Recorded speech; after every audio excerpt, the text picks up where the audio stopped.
What's up les potes, j'espère que vous allez bien. Donc aujourd'hui on se retrouve dans la vidéo donc, sur Fallout 4 pour vous parler d'une arme unique, donc une arme qui s'appelle prototype UP77 potentiel infini. Donc je crois que vous connaissez déjà un peu toute cette arme, mais pour ceux qui connaissent pas, voilà. Donc vous allez devoir vous trouver à University Point, donc non loin du château. Donc quand vous serez à cette vue là, donc en face de la banque, donc n'entrez pas, hein, sinon vous avez perdu du temps. Donc partez directement donc à cet endroit. Donc vous voyez qu'on a une porte qui s'ouvre obligatoirement avec le terminal. Donc il faudra l'ouvrir hein, forcément et faire ouvrir la porte. Donc oui, j'ai fait accélérer la vidéo parce que je galère à ouvrir ce putain de terminal qui sert à rien, qui m'a fait rager sur le coup. Bon voilà quoi, c'est assez chiant de pirater les terminals. Donc moi je fais toujours la méthode, donc avec les parenthèses, les crochets, tout ça pour que ça aille plus vite, pour que ça retire des mots incorrects ou carrément les supprimer ou redonner un essai supplémentaire. Mais bon, ça sert pas à grand chose. Donc là vous voyez, j'ai réussi à le faire. Donc vous ouvrez la porte sans la reverrouiller, hein. En fait pas la première fois que j'ai fait la vidéo j'ai fait cette connerie. Donc vous allez entrer. Donc le chargement normalement doit être assez rapide. Du moins dans mon cas. Donc vous voyez vous avez déjà du tissu, vous avez pas mal de matériel divers à récupérer.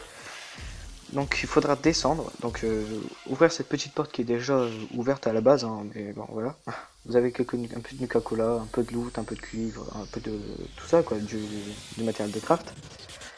Donc vous avez l'autre terminal qu'il faut obligatoirement ouvrir aussi, hein, donc vous ne pourrez pas y accéder forcément. Donc en novice aussi, donc pour l'instant c'est tout niveau, donc tout le monde peut y accéder pour l'instant. Donc ce terminal j'ai été assez vite à le pirater normalement. Encore en 2 essais je crois. Je suis pas sûr, hein, je pense. Donc personnellement c'est un conseil que je vais vous donner, faites toujours la méthode avec les crochets et les parenthèses, ce sera beaucoup plus pratique et beaucoup plus facile pour vous de le faire. Pour pirater un terminal, hein. Mais moi c'est ce que je fais tout le temps de toute façon. Donc une fois que la porte sera ouverte, vous allez voir qu'on a 3 coffres forts fermés et du loot à avoir hein, forcément. Donc là vous voyez on a un extincteur, bon pour être intéressant on s'en fout d'ailleurs. Donc vous avez des mallettes, des glacières, donc du loot quoi à récupérer. Donc vous avez 2 coffres forts que je n'ai pas ouverts, donc vous voyez qu'ils sont au maître et en avancée. Et celui qui nous intéresse se trouve à côté de cette caisse de munitions, comme vous le voyez, donc il est en maître, donc là à partir de là les niveaux sont limités.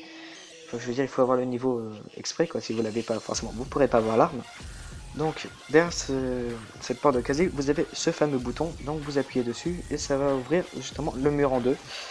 Et derrière ce mur vous allez tomber donc sur cette arme qui se situe sur la table, donc avec quelques cellules à fusion. Donc vous voyez donc prototype UP77 potentiel infini, capacitant munitions illimitées, hein. Donc ne pas confondre, c'est tout est dans le même chargeur en fait, hein. Moi je me suis fait avoir au début, c'est tout est dans le même chargeur. Vous n'avez pas balles illimitées, c'est vos balles que vous avez de base, mais le chargeur est infini quoi, c'est ça que ça veut dire.